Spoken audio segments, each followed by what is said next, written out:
Nylon की जो processing है इसको अरेंज करने के लिए क्वेश्चन पूछा जाता है कि नायलॉन की प्रोसेसिंग आप कैसे करते हो, first second third fourth five six seven eight, कैसे अरेंज आप करोगे। तो बिल्कुल शॉर्ट तरीके से हम इसको समझेंगे, 1 मिनट के अंदर सारी चीज़ों को समझ लेंगे। सबसे पहले आपको लेना है नायलॉन का केमिकल, जिसे हम कहते हैं hexamethylene diamine plus adipic acid.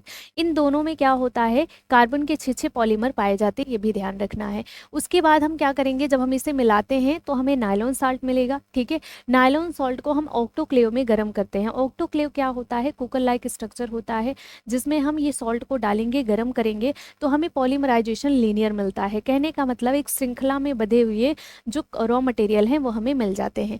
फिर हम इस पॉलीमराइजेशन लीनियर को कास्टिक व्हील से गुजारेंगे तो हमें एक रिबन मिलता है। रिबन का मतलब पतली सी पट्टी मिल जाती है नायलॉन की। अब इस पतली पट्टी को हम ठंडे पानी से गुजारते हैं तो ये बिल्कुल जम जाएगा, और जब ये जम जाएगा तो हम इसे छोटे छोटे छोटे छोटे फ्लैक्स में काटेंगे। जैसे चिप्स होता है ना, वैसे छोटे छोटे टुकड़े में काट लेते हैं, ठीक है। फिर जब हम टुकड़े में इसे काट लेते हैं, उसके बाद हम इसी फ्लैक्स को पिघलाएंगे, और जब हम पिघलाएंगे तो हमें क्या मिलेगा, घोल मिलेगा।